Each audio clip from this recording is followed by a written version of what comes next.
Can you imagine like you have maybe a little bump here that's supposed to be there and you're laying there, or you go home to maybe like your husband or significant other and they're like, what is that bump? And you're freaking out. And then you jump onto, WebMD. And Oh, yeah. now you have this 2 crazy weeks to live. disease that came from getting an injection and you're spinning out of control. No one's answering you at 1 a.m. And just a quick conversation prior to about expectation setting and you would be sleeping at night, 100%. Education goes so far.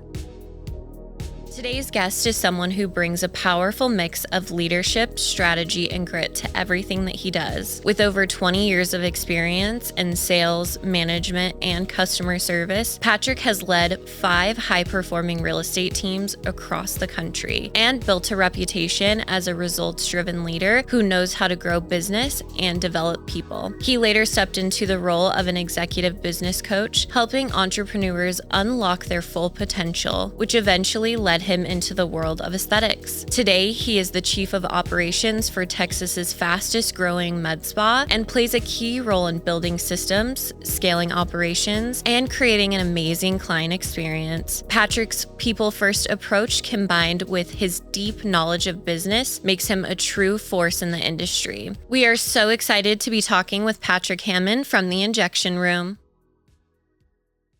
We work in the beauty industry, so clunky software is just not the vibe. Boulevard is sleek, made for beauty pros, and gets you compliments, not complaints from clients. Podcast listeners can get 10% off plus free guided setup. So head over to joinblvd.com/podcast to claim the special offer. Thank you so much for joining us. This is Last Client of the Day with Boulevard. We are so thrilled today to have one of my personal favorites, Patrick. Patrick, I know a ton about you, but tell the listeners a little bit about how you got into the industry, how you started, because it's a really unique story. Funny enough, so I have actually been in real estate for 16 years now. And part of that career trajectory, if you will, took me to kind of the executive level business side of coaching. And so I actually used to travel around the country and teach like business objectives with a life by design. So really finding the balance and how you have to be balanced in all areas of your life, professional and personal, in order for any of it to work, right? So you think of like a wheel and you've got like 5 different kind of spokes, if you will. If any one of them's off, you've got a wobbly, bouncy car, right? So that became like a passion for me, like near and dear to my heart. Now I'll flash forward to meeting my lovely wife and the founder and creator of the Injection Room and our school, the Injection Collective. We actually met. We had a really amazing ADHD, high energy, all over the place date. And I'm all about business. And so I had kind of seen her stuff, following her, maybe creeping on her a little bit. Yeah, and getting the inside scoop. Saw that she had started this business. And so even before the date, I'm DMing her. We're talking a little bit. And then I'm like, tell me about the business. She's like, I don't even know you. Like, what? So we start talking and I hear about it. And I'm like, this is incredible. I didn't even know what aesthetics were. It just wasn't in my purview. It didn't come up in my daily life at all. So I kind of started helping out a little bit. I'd go down to the practice, just kind of do a little maintenance man stuff whenever it needed to happen, just trying to impress. I'm like, I can do it all, work, handyman, whatever. I went to pick her up for a little lunch date one day and she gave me toxins, much to my surprise, because I'm just sitting in the chair thinking I'm waiting for her to do whatever else and we're going to go. And I hear like the metal mayo stand clanking around and I don't know nothing. And just and then she turns around with a syringe in her hand and is like, all right, I'll lay back, do this, smile, and I'm like, what is happening? And she's like, okay, cool. And I hold that and just start sticking the needle in my face. And I'm like, And she had you in the chair. You weren't leaving. I don't dig needles. I don't like blood draws. I don't like any of it. I don't know that I'm afraid of them. I just don't like it. Now I love it. That's funny for someone who runs the Injection Room. Yes, which the needle is like, I'm in now. You can stick a cannula down my face. You can do whatever. I've got threads. I have everything. And I'm always wanting more. And she's like, no, you're cut off. So getting in the industry was me just helping out around the practice when it was really just like a fledgling business. Flash forward maybe almost a year later, I think a receptionist was sick or something. They had nobody. And I'm like, you know what? Like, I've had 1,000 lives and 1,000 jobs. I used to work at a car wash. I think I can be a receptionist at a med spa, and I loved it. I had kind of excelled in my career to kind of like a more like a big picture kind of guy. And it was like, I just loved it. I was answering the phone. I'm smiling through the phone and I'm like, yeah, we can get you scheduled. Oh, we go, oh girl, those lips are going to be looking right. Okay. It's Perfect. kind of like a sales job. It is. It's very similar. It's a very similar success path to sales if you have that personality. Yeah, 100%. And so now I'll bring in a little bit of the drama. She had a business partner,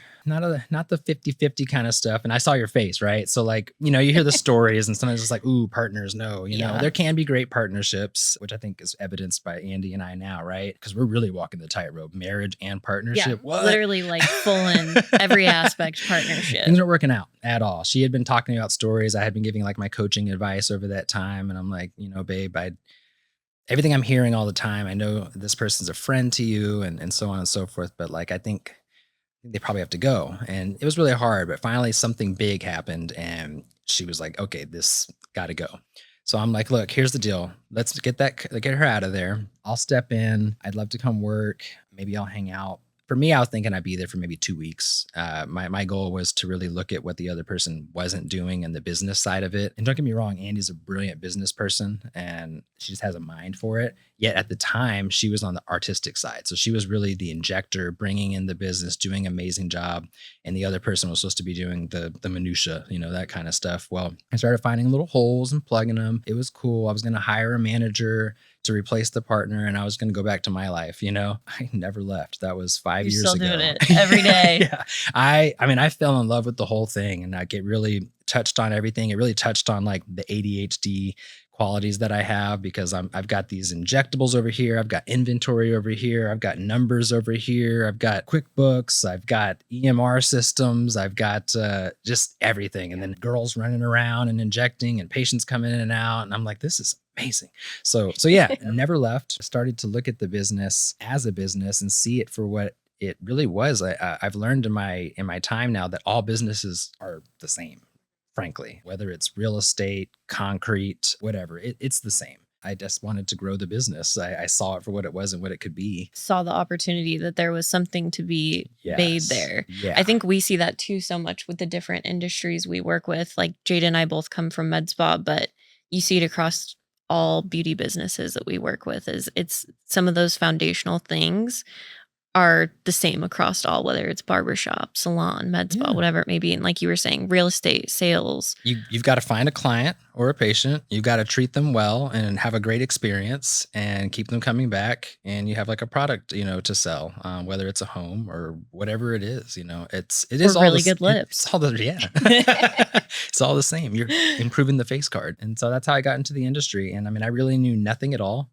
And now I know probably more than I desire to. It's great. And then of course, with this industry, it's constantly changing, right? Mm-hmm. And so I get to continue learning new, what do we call it? Modalities. Test out new treatments. And I am the guinea pig, by the way. That's the best one to be in. That was the perfect word. They're like, oh, new toxin dropping?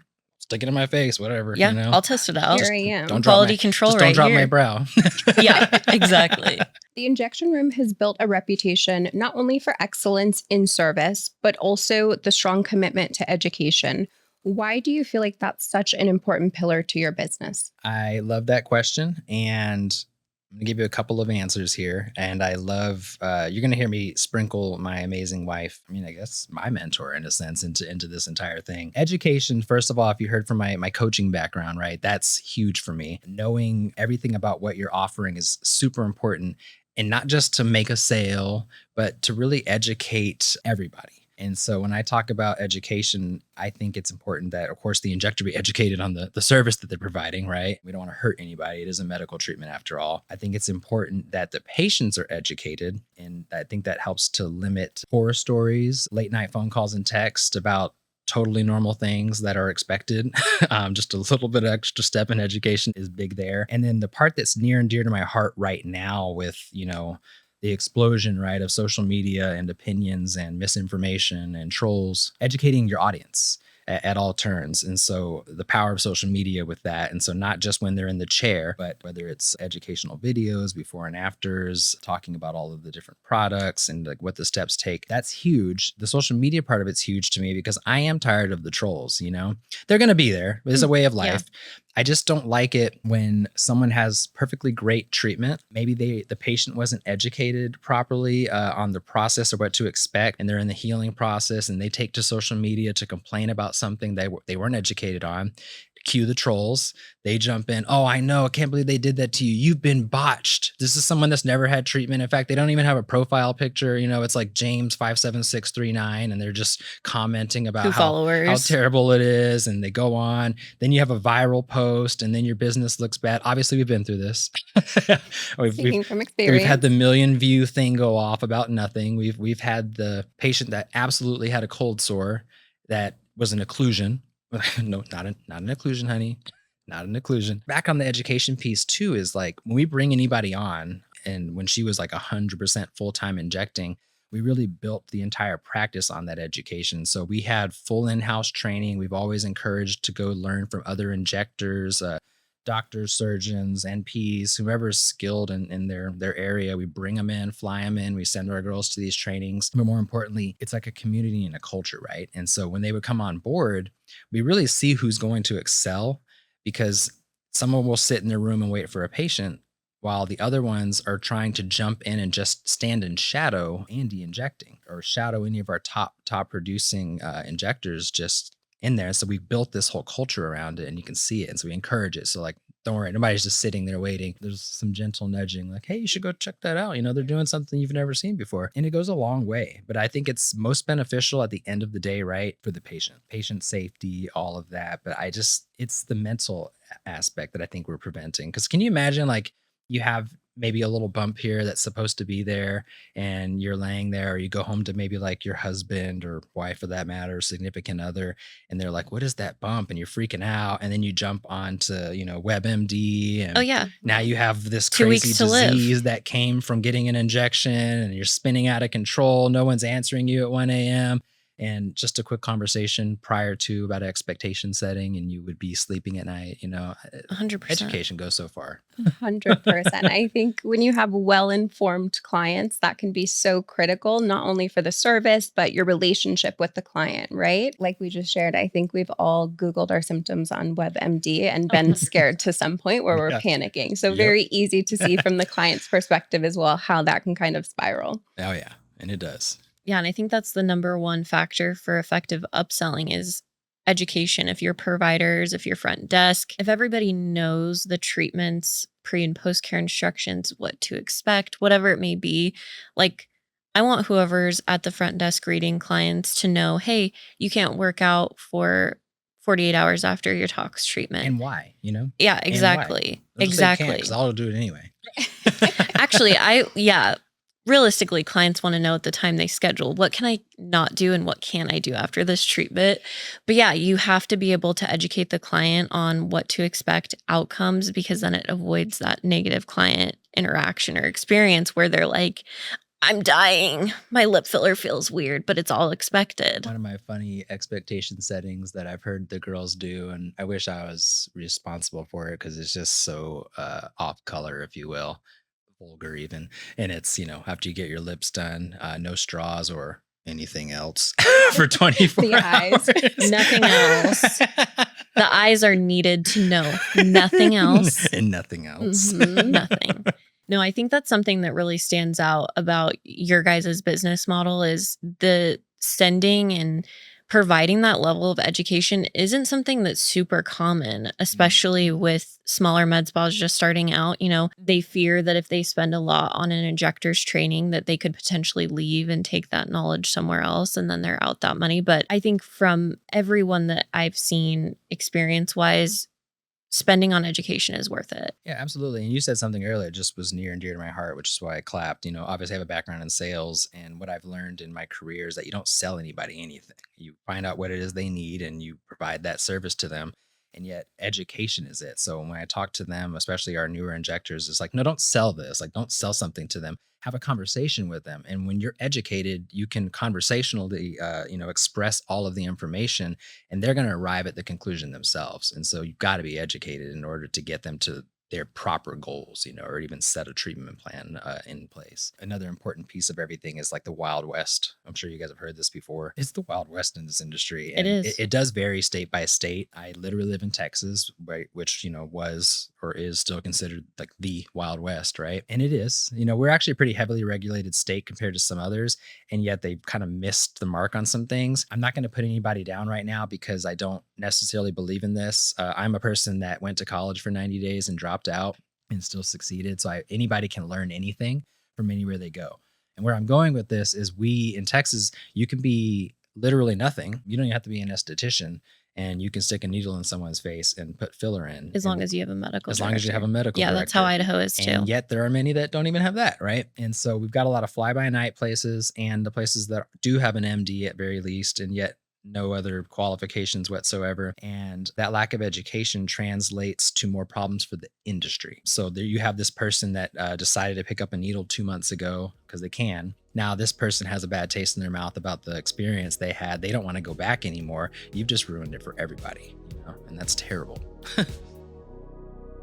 This ad is brought to you by Boulevard, the beauty industry's most loved client experience platform. Sign up and see how easy switching software can be. Onboarding is simple, supportive, and actually kind of fun. Today's listeners can save 10% and get free guided setup. Simply head over to joinblvd.com/podcast to book a demo and get started. Yeah, I think that's the hard part of the industry, is that balance of the artistic piece, but also with the education. So you want to find someone who's obviously very good at their craft, but you also want to find someone who's able to provide a service safely with the level of education needed. Tell us a little bit more about the educational program you and Andy have put together. Yes, I'm glad you brought that up. And Andy, it's funny because with my background in the coaching and training, it was probably a year into the place being open. And I was like, what the next step is going to be in the business is we're going to grow. It's going to be wildly successful. And then you're going to be asked to teach or travel and train. And it's so rewarding and fulfilling. And of course, I'm just projecting, my own feelings. You're going to love it. It's going to be You're going to love it. It's going to be amazing. amazing. And she was like, I know all about it. I started off in this because she did. She went straight from nursing school to work for a plastic surgeon, heard about dealt with all the toxicity and BS that comes along with it. And that's kind of what motivated her. But on the school, I wanted that immediately. I was like, the school, we needed to have a school. It's going to be amazing. At the time, with my limited information, that was honestly just money driven. I was like, there's so much money in the education. She was very smart, and she's like, it's not time. We've got to work on the practice. It's got to build. It's got to be big enough, successful enough, and we've got to have enough of a name, like this expectation that's built before we start talking about teaching anybody or giving back or anything like that. So flash forward to a year ago, it was time to open it. And so we call it the Injection Collective. And a lot of that name comes from our entire brand identity, if you will, which again is community. And so the collective is that it's the collective of all of us, the collective consciousness, the collective of the whole industry. And so we want med spa owners, we want other injectors from across the country to know and trust that they can send their people to us, because it is a collective effort, right? For us to all reshape the industry properly and kind of combat everything that is going on the negative side of things and shift perceptions. That's our main goal. And so with our school, we actually offer, I want to toot my own horn. I don't say unique. Maybe something else is out there, but we have it where it's set up. Do you have like a basics course, an advanced course, and a business course, which is just about to drop, by the way, coming super soon. It's actually ready. It's got to teach it. And so with basics, we actually offer a shadowing program. So it's just a day. They come in and they're shadowing real live patients. We don't make any changes to our schedule or anything. We have 2 amazing injectors so far, and we're about to bring a 3rd on board. The 2, I really love them to death. They are very good at their craft, and they really helped build it out. My wife, unfortunately, has experienced some pretty severe health issues and has had to really step back. And then I've had to really step up, and they stepped up a year ago and really built out the program. They had some meetings with her, but they poured themselves into it. We've got the manuals. And something that I found so unique when you go into the advanced program is that while we have a curriculum, each of them has their own perspective, right? Their own artistry, as you mentioned earlier, and like their unique perspective on it. And so when you go into that advanced, we've got pre-scheduled models and just typical patients that are already there. They're okay with maybe a student sticking something in their face, and they get to go hands-on training for a whole day after the shadowing day and just really dive in and treat patients. And we're talking, filler and toxins. And you can go as advanced as you want as well. What I have learned from just talking with other people in the industry and just finding a big lack, especially from vendors who are now sending us their people too, which is great, is that there's a lot of disconnect between that craftsmanship and business. And there really is. 100%. There's a book that I read a long time ago. It was from E to P and from Michael Gerber. And it talks about the difference between like a technician and a business owner. And so a lot of people are really good at their craft. They're a technician. They're the best, maybe the best nail tech, right, of all time. And then they're like, I'm going to open up a nail place. Oh no. And then they fail and they're like, why? I'm the best. And they don't get it. And there's so much, and don't get me wrong, business, as much as I love it, I mean, it's kind of boring compared to like doing the craft. And so you got to sit down, look at numbers. You got to do projections. You've got to see this and see that a different way. Taxes, comptrollers, like, ugh. Yeah, the boring numbers. And then still inject and do all of that stuff. So we want to teach people about that as well, because we really want to see them succeed. And so our whole goal, again, is to collectively help the industry rise above where it's at and where it could be going if we don't get a grip on things. So. Yeah. I love that you tied the business into it, because I feel like there is such a need for that business acumen in the industry. Like, some of these injectors are coming from the hospital where they just know how to do what their day-to-day job is, and they're not taught the important KPIs or how to look at your numbers or any of the aspects of owning a business. And so I think it's very true. We've probably both seen it where you can have someone who's the best injector. People will travel to see them, but they aren't going to know the day-to-days of running a business. Yeah. And it's funny you say KPIs, because in our business, even at the injection room, we really roll that stuff in there. So they all know, what that means, first of all, and they embrace it, so you think you have people on your staff that are just good at injecting and they're showing up each day. They crave this stuff. So like something I would implore anybody to do besides send them to our school is enrolling now is to really like put some of the numbers in front of them and make it personal. And so like this is the passionate part of me, right? With coaching, and money is not good. Money is good for the good it can do, right? You've really got to talk to people like, how many vacations do you want? Where do you see your family? What are your financial goals? And then they share that with you. So you break that down, you make a calendar, you show how much this would cost, you show how much it would cost you in terms of not making income while you're gone for 2 weeks. And then what does that look like to your daily productivity numbers? And they love this stuff at first. And I'm like, do I want to talk to them about this? This is going to bore them to death. No, they love it. And so now they come in and like, where am I at today? It'll be like 3 o'clock. I'm like, all right, well, you're at 12,000 for the day. And they're like, cool, I can do a little bit more, and then they know it's going to get there. Or they go on vacation and they come back. And so I've got my management team now all plugged into this. And so they'll come back and they're like, take a look at it. Well, because you were gone for 2 weeks, remember you were looking at, for your personal goals, you needed to produce about 10,000 a day. Well, now that's 17,000 to get caught up. So they're like, I got it, And so I mean, it's important for so many reasons. I love that so much, because I think you're not only making it personal, you're not speaking in business terms, which are going over people's heads. You're making it really digestible and personal to that person, where they're then like, okay, now I have this like competition with myself that I'm looking to achieve these milestones. Yep.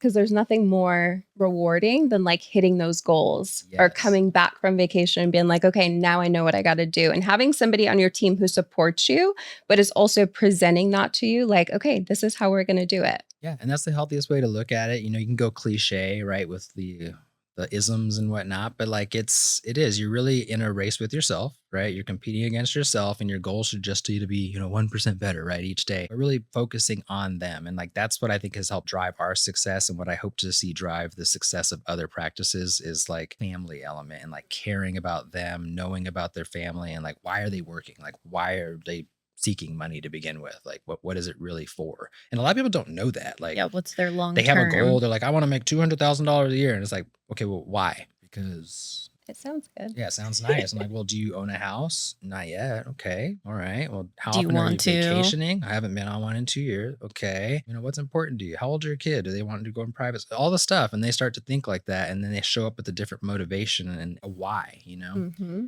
In fact, not to get too boring, I don't know if you guys are fans of Simon Sinek, heard of him or not. Amazing guy. And he has the What, How, Why book that he had written. Okay, yeah, I've heard of the And book. that reshaped probably my entire life. It's a lot of people begin and end with what they do when they're either motivating themselves or even conveying their value to someone else. Some will go to how, they'll explain how they do it, right? So I'm an injector. This is what I do. This is how I do it. And they never get to why. The whole premise is that if you start with why and go out, you'll have your big why. So why do I need this money, or why am I doing this? Why is this important to me? And then all of a sudden your brain will subconsciously come up with how are you going to achieve this why. And when you have the how, then you have like this why, what, how.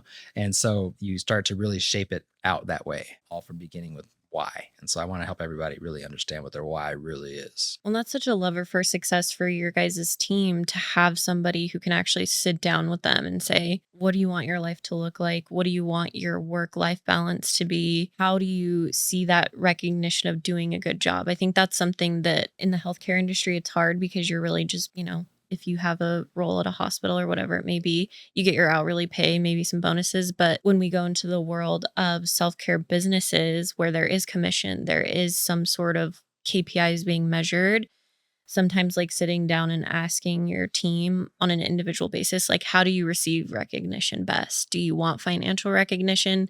Do you like being shouted out in front of? Yeah, exactly. Because some people I've learned that lesson, by the way. Yeah, it's hard. Some people are like, hey, I don't want you to tell me good job in front of the team. Like, that puts me on the spot, makes me feel uncomfortable. But then you'll have another injector that's like, they love that shout out. So I used to always like, hey, Google survey. How do you like recognition? If you just want cash, let me know. Yep. If you want a hurrah, let's have a hurrah. Which just reminded me, like, I've got to get back to it. We were doing full disc profiles when people were coming on. I love the disc profile. So that I can know how to win with them, and they can know how to win with me, and then they can learn how to win with each other, like really teaching them what that means. And it really helps with their patients too. And even on like that why communication with Simon Sinek, like when you're teaching them that pours into their patients, because then they're like finding out like, why is it important for you to have lip filler, Yeah, it breaks it down on a deeper level. It's all very psychological. Yeah. We were talking about that on one of the panels. We were talking about there is a signature scent for the injection room that they actually have pumped in. And there's such a psychological connection between someone getting their treatment, looking in the mirror, feeling good, and that satisfaction, and like relating that to the scent. I was like, that's such a genius business idea. Thank you. And it's just so crazy. Like,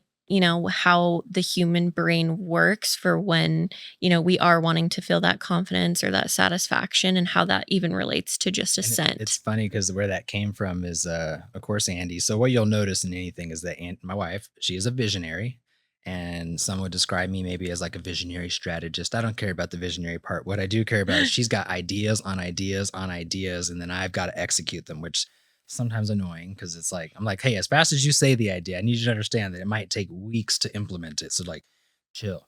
However, he's like, take notes. We travel a lot. We love traveling. There's a hotel. It's actually in San Antonio. Thank God. It's one of the best luxury hotels in the United States right now, called Hotel Emma. A little plug for them. No. We just love it. We got engaged there. It's a great place. But they pump their own scent into the whole hotel, and they sell their own scent in a candle, and they have like a pillowcase spray. All the stuff. That was where that came from, because we bought it all and took it home. And then like we're sitting there breathing it in, and we're like, we should probably book another little staycation. And then we're like, wait a minute. Look at what's our brain. And you're like, smells like the injection room. Yeah. I need to go get some more filler. So a little olfactory sense, Yeah, I think that's genius. I do want to go a little bit back to the education piece. Yeah. And we talked a little bit earlier about some risk and kind of, clients having that panic attack. But tell us some of the risks that clients face when they are going to injectors that don't have proper training, or they're doing a quick weekend course that's barely hands-on. Yeah. And first of all, let's talk about that, and I'll dive into the risk. It's just like courses, what are they really? What is this accreditation or whatever that you got? At the end of the day, one of the biggest problems that I think the industry, I don't say it's a problem, it's just a reality, is that like there is no real thing. It's not like you went to college and you learned anatomy and, musculature and all of these pieces. Injecting is injecting, and so, yeah, it's a quick weekend thing. They go sit in a class. This person talks. Most of them are filled with ego. And so they're just talking about themselves. And then they are like, oh, I like to use this product. I inject the cheek. Maybe they have a model and they show that and they inject. And then you're supposed to go back and provide this amazing service to patients. And that's just not real, which is why, again, like from getting onboarded at our practice, you're doing a lot of hands-on training. We don't even let you step up. You have to graduate each thing, even though you are working, and they're motivated to because then they can see and treat more patients, right? The risk with the way things are set up now for most is, well, let's dive right into the worst, right? Occlusions. If this person doesn't know about aspirating a syringe for different treatments, then you now have just shot filler into a vein or artery, and somebody is now blind. Somebody now has necrosis and their skin is peeling off their face. And that's the opposite of what their goals were, I assure you. Down to a smaller thing when they go do that, like I mentioned earlier, the risk is that they go to this med spa practice, they had this goal and now they're afraid to even see any of us ever again. Or they get something done, say to go on a vacation, and they weren't informed that of the aftercare that's necessary. And now they've got more problems. I mean, the problems can be big. I mean, again, like this is your face, and when you talk about a why, right, that self-conscious part is can be a big part of it. And so, a lot of people get on there and talk bad on social media, like, oh, you were beautiful before and all that stuff. And maybe that is supposedly coming from a good place, but we're talking about like different beauty standards. And sometimes people just need that, like that little pick me up, and like they see something that's bothered them their whole life. I mean, frankly, like I had a big old nose, and I was pretty comfortable in my skin, and I still I won my wife. I got her with my big nose, but then still I was like, when the chance came up, like, hey, you maybe get like a little nose job or something, I'm like, yeah, I'll do it, and I feel great. Like I've got a cool nose now, confidence boosted, put my face out there. How does that translate? Like it translates to like how you feel when you're walking around every day. It's important. Absolutely. I think people underestimate when it comes to what you deal with internally and how that projects into aesthetics and beauty treatments. And oftentimes I've seen even providers getting on and being like, people don't need this, you don't need that. And it's not necessarily about a need, it's about getting something deeper inside of you that you've been struggling with for forever, or something that's been bothering you that is going to give you that confidence boost, that's going to have you walking out feeling like a brand new person. And maybe it's something that no one else would have noticed, but it's just so simple but meaningful to you. Yeah. And I thank this industry and my wife for this perspective that I've gotten because, initially I see, okay, you're looking for this pick me up or you want to look whatever. And then I've started to meet these women that come in, and like some of them are escaping like abusive relationships, things of that nature. And they finally got away from this guy, and there's some things they just want to do to boost the inside, not necessarily outside, despite my marketing team telling me my ideas are bad. I had a campaign that was, it's beauty is skin deep, and then parentheses, it's deeper than that. And it is, it's deeper than that. And so, yeah, I don't know. I'm really glad to be in this entire space. Like it's kind of like changed who I am as a man and like my outlook on women. It's hard for someone who hasn't gotten any treatments or dabbled in the industry to understand, but a lot of people will view it as like, oh, it's vain to get Botox. You should just like age gracefully, or you should just accept it. But I think what a lot of it comes down to is it's self-expression, and it's a way of how we want ourselves to be viewed by others and how we want to whether enhance it or change it a little bit while still building off of what we all have naturally.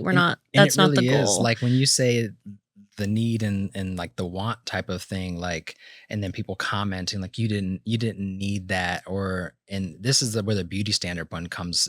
I think it's challenging, like for the injectors specifically, because you still have like a medical obligation, right?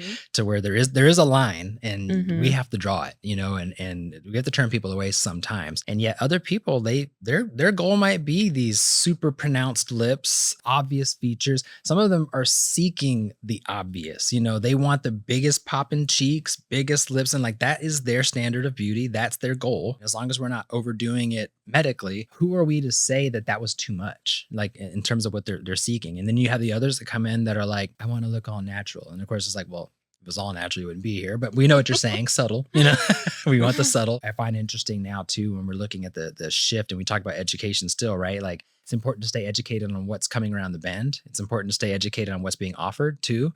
And so like now we're seeing such an increase in like the biostimulators, right? Oh yeah. Versus the filler. And then we've got whatever company is that says, drop the F word, we don't do filler anymore. It's this. And so anyway, important to stay abreast of all the different changes that are coming around. I think it's a constantly changing industry too. So there's always something new. There's always a new treatment modality and patients will ask for it. So that's where the education and stuff like the collective is going to be really key. Yes, thank you. So what advice would you give to someone entering the aesthetics industry? If someone was brand new, you came into it brand new, what do you think some advice to help somebody succeed in the industry from a business perspective would be? Learn as much as you can. Don't be education. Yeah, education, like in all facets, learn about your patient's needs, learn about what really matters to them, like learn about your audience and what's bringing them in. And on a business side, that's going to be helpful, right? Because when we're talking about the content that goes out today, you got to know, what does the audience want? Like what gets are they the people going? Engage with? And so, you've got to ask the right questions and learn all of that so you can better engage with them so that you have a practice, first of all. And another, big part of my advice is to learn your numbers. If you're not charging the right prices, if you're paying too much for something, if you're not understanding the benefits of a wholesale, bulk order, I don't care how good you are, you're going to be out of business if the numbers don't add up. Funny enough for me, I wear many hats at our business. Some I didn't ask for. It is what it is. And so I'm the COO, CFO, temporary CMO, we have a fractional one, and co-CEO with Andy now.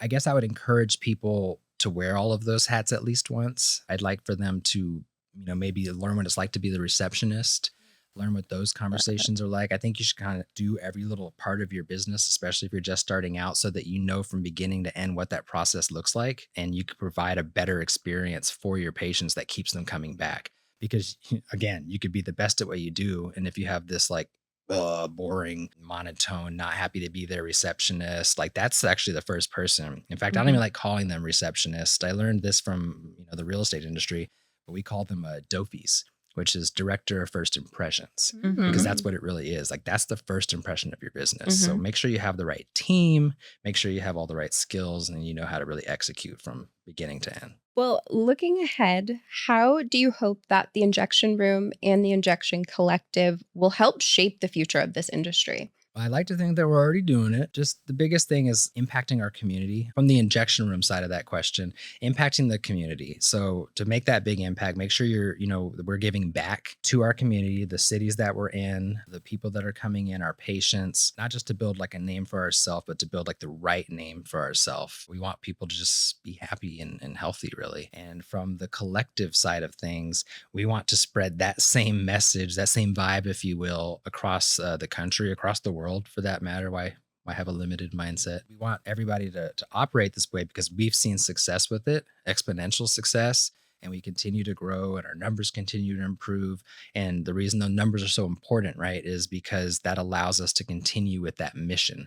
And again, if you're not educated, if you're not learning, what is the saying? If you're not growing, you're dying, And so we want to make sure that we're educating everybody properly so that they can put their best foot forward and therefore help the entire industry put its best foot forward every day. Yeah, sharing that knowledge speaks so much to the idea of collaboration over competition. I think sometimes in the med spa industry, we can get very siloed where injectors don't want to share their techniques or they don't want to help other, whatever it may be, other injectors out. I think there's so many clients, there's so much demand for it that there doesn't need to be a scarcity mindset. And so I think that speaks volumes that you guys are sharing that information and saying, hey, we're going to build this into a curriculum and give this info so that there can be other successful businesses, other successful injectors that get to do what they love. That's huge. Each and every one of our responsibilities to lift each other up. We'll go further faster if we have that mentality. Absolutely. And I think that's something that's so lacking in the industry that we don't see. So I agree. You guys are already kind of shaping the future of the industry by pouring into the education piece and also pouring into your team. I think it speaks volume kind of the way that your team is and how they speak to you and how they work with you and work for you because of how you're pouring into them. And I think that's something that everybody could take away and implement into their own business because it's often overlooked. Thank you. That was very sweet. Absolutely. Well, Patrick, let's let our listeners know where they can find you, where they can get more information, where they can sign up for the Injection Collective. TheInjectionCollective.com is where you can find us to sign up for any level of the training that I mentioned. Just jump in, fill out the information form, and somebody will reach out to you as soon as possible, and we'll get you started on your career or furthering your career. And of course, if you're a patient just looking for some love and community, theinjectionroom.com. Beautiful. Thanks so much for joining us.